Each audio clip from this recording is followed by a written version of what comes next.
Assalamualaikum warahmatullahi wabarakatuh. Bagaimana kabar kalian semuanya?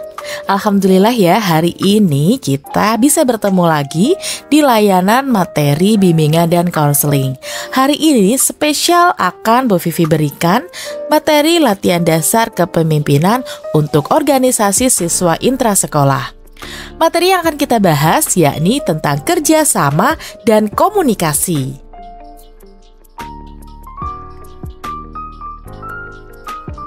Tapi sebelumnya, jangan lupa untuk mengklik tombol subscribe dan like, lalu kalian aktifkan menu notifikasi agar kalian tidak ketinggalan untuk materi-materi berikutnya.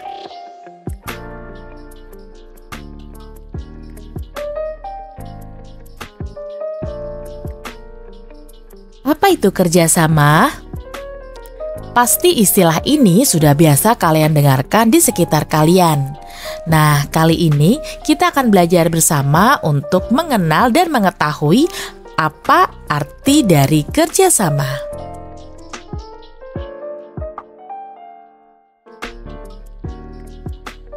Kerjasama merupakan tindakan atau proses bekerja bersama-sama, baik dengan individu, kelompok, atau organisasi lain untuk mencapai tujuan bersama atau kepentingan yang serupa.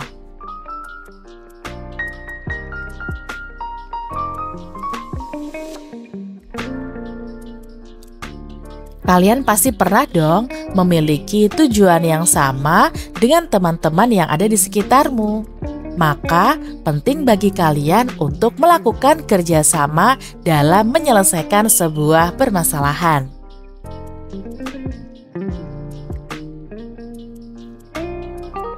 Terdapat 10 manfaat dari kerjasama. Yang pertama, mencapai tujuan bersama.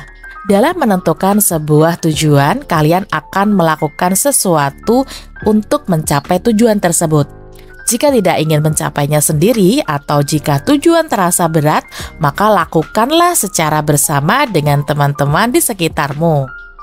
Manfaat yang kedua, sebagai pengembangan keterampilan pribadi. Bekerja sama secara tidak langsung akan membantu kalian untuk mengembangkan keterampilan diri, baik itu keterampilan berkomunikasi maupun keterampilan mengembangkan kemampuan intrapersonal. Manfaat ketiga yakni peningkatan kreativitas. Dengan bekerja sama, kita akan lebih memaksimalkan kemampuan diri untuk mengeluarkan ide baru. Kemudian yang keempat yakni peningkatan kualitas keputusan. Dengan melakukan kerjasama, segala keputusan atau solusi yang didapat dari banyak orang akan dianggap lebih mampu untuk menyelesaikan permasalahan. Manfaat yang kelima yakni pembagian beban kerja. Dengan kerjasama, beban kerja yang dilakukan oleh satu orang akan dapat terbagi dalam banyak orang. Yang keenam adalah peningkatan kepercayaan. Peningkatan kepercayaan bermanfaat untuk pengembangan pribadi seseorang. Dalam sebuah organisasi, percaya diri itu penting. Oleh karena itu, kerjasama akan membentuk sebuah kepercayaan diri dari setiap anggotanya. Manfaat yang ketujuh yakni pengembangan hubungan sosial. Dengan bekerja sama, kita akan mampu untuk meningkatkan keterampilan dalam melakukan komunikasi maupun membangun hubungan secara sosial. Yang kedelapan, pengaruh positif dalam konflik. Dalam sebuah organisasi tentu saja akan muncul beberapa konflik. Namun ketika kita mampu bekerja sama, hal-hal tersebut akan menjadi hal positif yang dapat membangun kualitas diri atau kemampuan keterampilan pribadi dalam penyelesaian masalah. Yang kesembilan, kesempatan untuk belajar.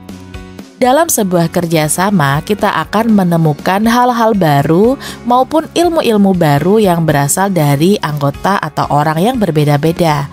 Ini memberikan kita kesempatan untuk belajar hal baru. Dan yang terakhir, peningkatan produktivitas dan kinerja organisasi. Kerjasama mampu meningkatkan produktivitas kita.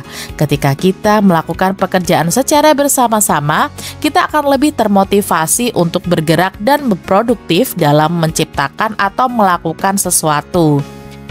Dan tentu saja, ketika sebuah organisasi ini produktif, maka ini akan meningkatkan kinerja dari organisasi tersebut.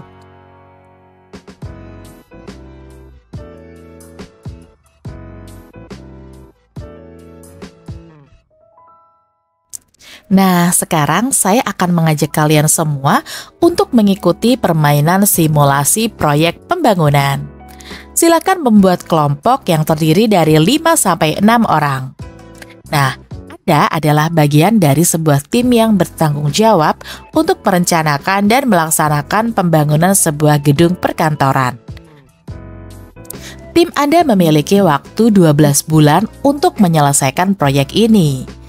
Tim Anda bisa terdiri dari berbagai profesional, misalnya ada yang bagian arsitek, pengawas konstruksi, manajer proyek, keselamatan kerja, dan lain sebagainya. Silakan menentukan bagaimana cara Anda dalam merencanakan tahapan proyek ini. Kemudian, bagaimana cara Anda dan tim dalam mengelola anggaran proyek dan mengatasi masalah yang mungkin muncul. Yang ketiga, bagaimana Anda dan tim dapat memastikan keselamatan dan kualitas dalam proyek konstruksi ini. Dan yang terakhir, bagaimana Anda akan memastikan komunikasi yang efektif di antara semua anggota tim yang berbeda-beda. Kalian boleh menuliskan langkah-langkah kalian pada kolom komentar.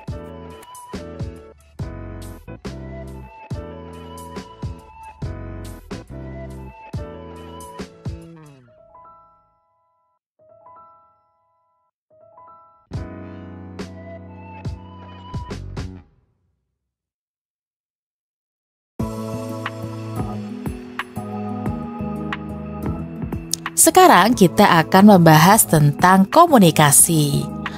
Apa itu komunikasi?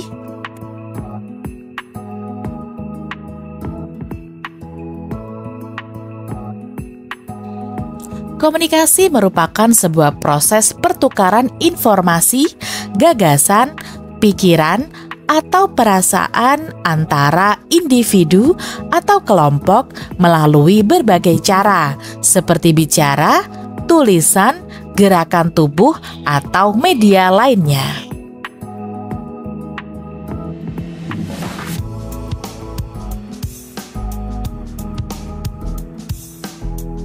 Terdapat 10 manfaat dari komunikasi. Manfaat yang pertama adalah sebagai pemahaman. Bagaimana kita memberikan pemahaman ke orang lain tentang apa yang menjadi pikiran kita. Yang kedua, hubungan pribadi yang kuat. Ketika orang berkomunikasi dengan orang lain, maka akan terjalin sebuah hubungan yang baik di antara orang tersebut. Yang ketiga, kejelasan dan kepastian. Komunikasi yang disampaikan dengan baik akan memberikan kejelasan atau kepastian dari sebuah informasi. Yang keempat, pengambilan keputusan yang baik. Tanpa adanya komunikasi, akan sulit didapatkan sebuah keputusan yang bermanfaat. Yang kelima, pekerjaan tim yang menjadi lebih efisien. Yang keenam, peningkatan produktivitas. Karena ketika berkomunikasi, kita mampu lebih aktif untuk melakukan sesuatu. Yang ketujuh, pengembangan keterampilan sosial. Dalam berkomunikasi tentu saja dibutuhkan kemampuan untuk mengembangkan atau menyampaikan informasi. Ini yang membuat kita akan lebih mudah bergaul atau berhubungan dengan orang lain secara sosial. Yang kedelapan, adanya manfaat pengaruh positif. Ketika kita menggunakan komunikasi yang baik, ini akan memberikan dampak positif atau pengaruh yang baik untuk orang di sekitar kita. Yang kesembilan, manfaat pemberian umpan balik. Tanpa adanya komunikasi, kita tidak bisa memberikan reaksi atau respon kepada orang lain. Begitu juga kita, ketika kita tidak mendapatkan umpan balik dari orang lain dalam bentuk komunikasi, akan sulit bagi kita untuk melakukan evaluasi. Dan yang terakhir, manfaat komunikasi sebagai pemecahan konflik. Tanpa adanya komunikasi, kita akan sulit untuk menyelesaikan sebuah permasalahan, terutama dalam sebuah lingkup organisasi.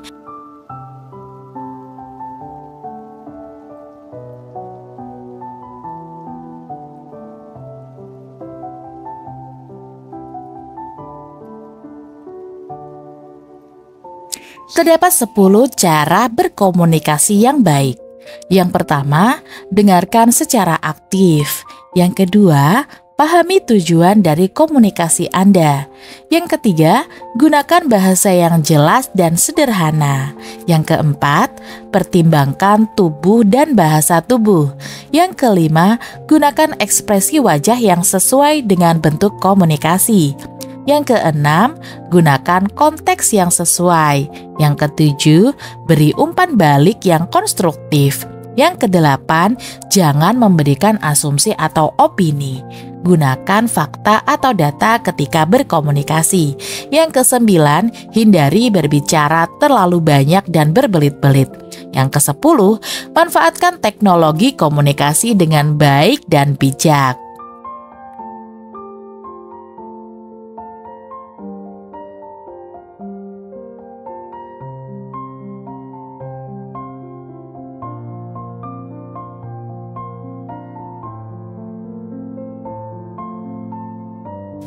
Nah, sekarang saya akan berbagi etika dalam berkirim pesan kepada guru kalian. Berkirim pesan merupakan salah satu bentuk komunikasi yang saat ini paling sering digunakan. Adapun media-media pesan dapat bermacam-macam, mulai dari WhatsApp, Telegram, maupun pesan teks. Etika yang pertama, ucapkanlah salam. Jangan lupa untuk menyebutkan nama dan asal kelas kalian. Yang kedua, gunakan pilihan kata yang baik dan jelas. Hindari singkatan seperti BGMN, GMN, KMN, OK, dan sebagainya. Yang ketiga, gunakan kalimat yang sopan. Hindari menggunakan huruf kapital semua atau memberikan tanda seru. Yang keempat, hindari mengirimkan stiker. Yang kelima, beri waktu bagi guru untuk menanggapi. Jangan terburu-buru atau memaksa guru untuk langsung merespon. Kita tidak tahu apa yang sedang beliau lakukan atau di mana posisi beliau berada. Dan yang terakhir, pilih waktu yang tepat ketika kalian mengirimkan pesan. Hindari jam istirahat atau jam-jam ibadah.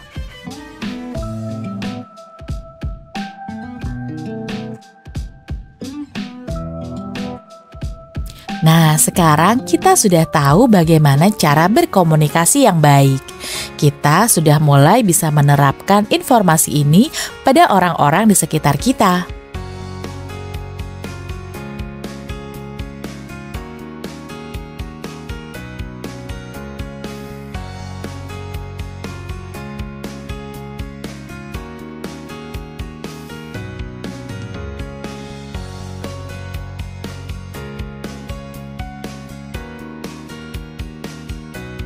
Demikian materi yang bisa saya bagikan hari ini ya.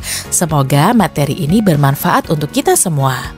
Jangan lupa untuk jaga kesehatan, gunakan media komunikasi dengan bijak, dan tetap bersemangat untuk mendapatkan ilmu baru.